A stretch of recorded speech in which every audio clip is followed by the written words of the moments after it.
Hi there, Bruce Kingsley from BruceKModelTrains.com. The time has arrived after months of work and many retrials and 4 cameras. I'm now going to demonstrate the details of the operation of my ultimate throttle. So recapping what this whole project basically is we're emulating one of these. The ultimate throttle sends speed commands just like you would with one of these. The only difference is, rather than having the locomotive and the decoder attempt to recreate what a prototype locomotive will do, I have a whole set of computers that are doing it, and then ultimately determining, based off the conditions of all the brakes, the valves, traction, friction, grade, and a lot of other items, how fast would the locomotive be moving based off those conditions, and reoccurring those calculations and then sending over the LocoNet the command to the pusher.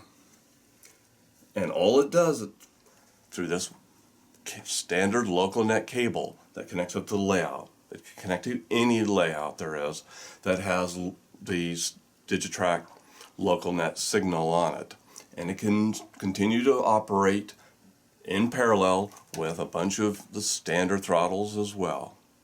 So one of the things I'm doing here that I said to many of my friends I'd never do, and that is ever show a picture of my entire layout as a whole. As you can see, it is very small. It's only 4 by 7, and I can't even count that extra foot, because the ocean on the very far right takes up that. So as far as trackage area, it's all squeezed into 4 by 6. Radiuses are very tight. A lot of the locomotives you may have seen on other pictures I've never even been able to operate them on my own layout. I can only go back and forth in a straight section. I have to use one of the local railroad clubs to actually operate any of those items. But I felt it was part of the challenge to go and create a sense of realism by, cramming small areas of detail and strategically taking pictures and videos without ever showing the whole thing. But here I needed to do it because when we operate the locomotive, it's going to turn this little layout into a world to explore, and only imagine what it'll be like to take the cab to other layouts where they're large, where the exploring will be 100 times larger than what we can do on my small layout. And that's one of the big reasons why I designed the throttle so it could be disassembled easily and moved, because I knew that I would not want to just explore my little layout. I'd want to use it on other areas and other people to enjoy as well. So what we have here is, first, our high definition 1080p camera built with a built-in power supply that's driven by the DCC rail, HDMI transmitter. Also packaged underneath it is a power supply also run by the DCC rail, and then what I call the pusher locomotive. It's actually a model locomotive with the motor in it.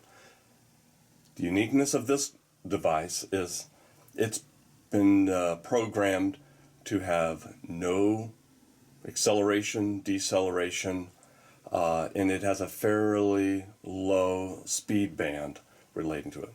Again, this is very important because we do not want the locomotive on the track to be doing any form of simulation of the prototype locomotive. That's the job of the ultimate throttle, to do that. For the purpose of understanding the scale of what we're dealing with here, I've placed this penny here next to a gentleman at the station. Most model railroaders are already familiar with the scale of HO being 1/87. But this is going to be an important element when we start running the cab, and suddenly all the images that you're going to see are going to seem very large. And it's important to recall this image here when we start running it. So let's recap on what this cab is all about and all the different controls that it provides. We have our dash with our indicators, switches, and gauges. None of these items are just switches to flip and lights to turn on and off. All the gauges, the amp meter, the speedometer, and so forth, all are fed based off computer software to display or be taking control of items that would represent what the locomotive would really do, including all the pneumatic functions relating to the train of cars we're pulling and how much air they'll consume and how quickly they will discharge. We have our brake control valves, the locomotive independent brake on the left and the train automatic brake on the right. In between there is the bell control valve. The brake systems, I will have to say, was pretty close to the top of the complexity list, including the automatic brake on the right. A lot of it because of just trying to reproduce the look of it, and equally the complexity of what this valve does. Again, these controls are not simply switches that go back and forth. Their different positions are fed into the software model that determines what these valves would do pneumatically, including the effects of how many cars we have and how those pneumatic effects change as we add more cars to the train.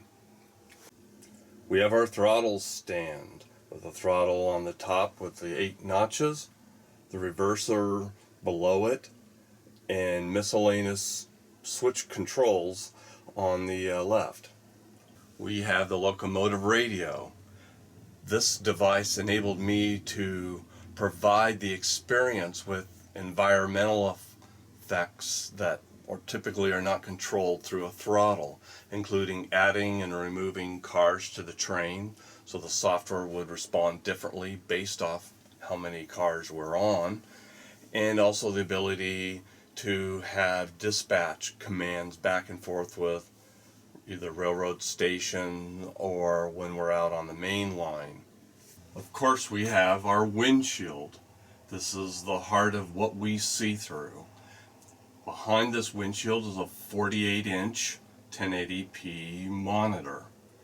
One of the challenges I am going to have in this video here is capturing the essence of this. I'm essentially taking a video of video. Another environmental effect that I added to the cab was an old trick that I know that Disneyland used in a lot of their indoor rides, is under the dash, that vent down is a blower. Now it doesn't create a wind like a car vent, it creates air movement.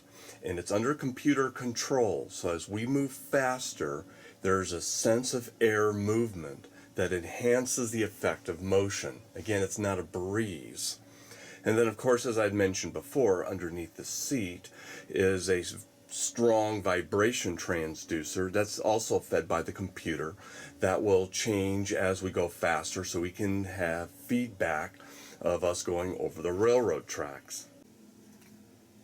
I greatly appreciate all the positive feedback that I've received over the last couple of months from people all over the world, but I can't take all the credit for it. There have been people who've helped me along the way that deserves credit, like Ken Rowe of Yakima, who has a machine shop in his basement, has helped me make parts and had made parts that required special machining. He also created a lot of motivation to keep me going on this when I ran into a lot of obstacles. Tom Smith from Spokane, who is a retired locomotive engineer, provided me invaluable feedback on areas when he tested out the throttle in its earlier stages on items that worked well and other areas that was just simply just not right.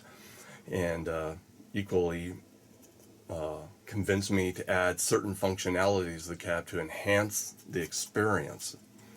And Dick Bronson from RR-Cirkits, who makes products that communicate between personal computers and DCC LocoNet products, earlier in the stages helped me break a very difficult barrier, and that was how to go and talk directly to LocoNet. He provided me one of his products, engineering information on his products, and hours of time on the phone going over the design and where I can cut into it to enable my system to talk directly to the LocoNet at its ultimate speed. I'd never be able to get to the realism without the ability to send information as fast as I can. And then finally, within just the last week, the folks at DCC Sound provided me a prime mover sound file project that I put in a secondary decoder in the cab. So there's actually two of them in here now working in parallel. And their F-unit sound package sounds incredible. And you'll be able to hear that on this following tour, and you can definitely tell the difference, that it is like the real thing. So let's get going. So it's time to run the locomotive. I'm going to be running multiple scenarios in different locations on my layout so you can see how the cab responds, and equally give you opportunity for you to see how things are seen. I will not have much dialogue through this section because the sound level is fairly intense and you'll have a very difficult time hearing me while I'm doing that. So I thought a good opening here would be to get you to see this. Do you know what we're looking at? Well, let me tilt up. We are looking up into the rafters of my engine house. You can see the lights and so forth on here. Yeah, this is dispatch. What is your instruction? Over. Add a car. Okay, she's ready to couple up.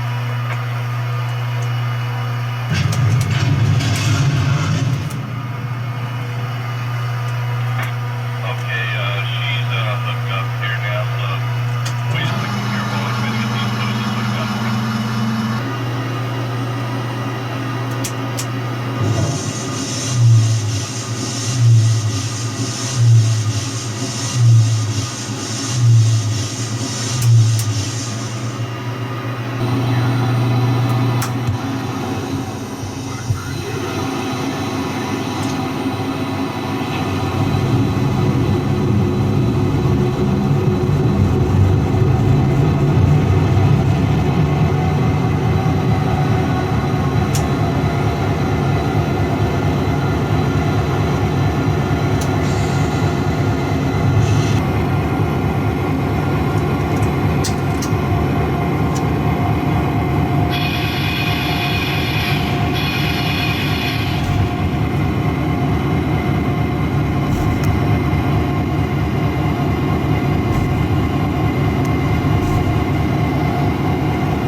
vent sound. That's the independent brake I'm venting.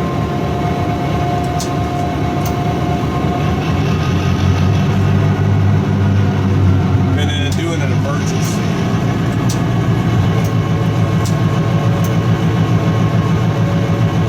If I can get us going.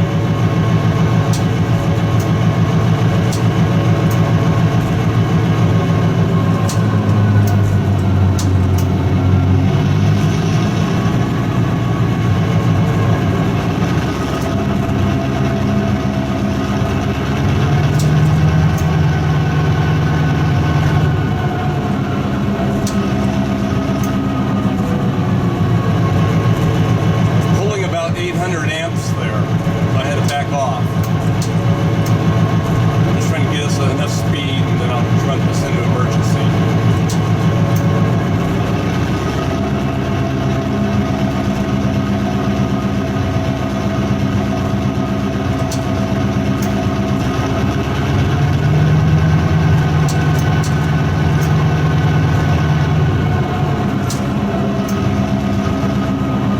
There's emergency.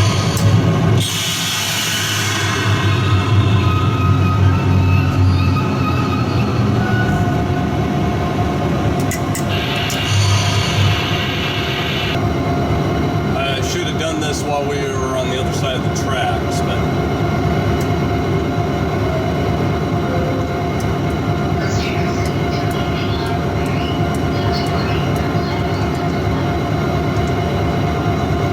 I just asked dispatch for approval to leave.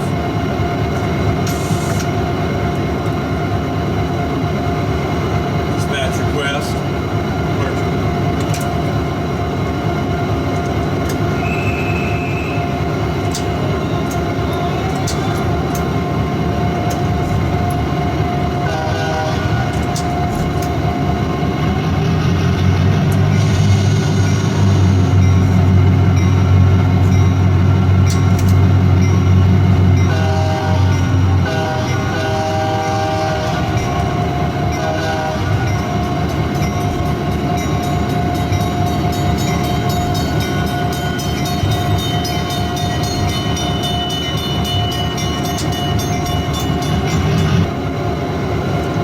So now I'm going to take us where we started from.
And that's what I call my ultimate throttle.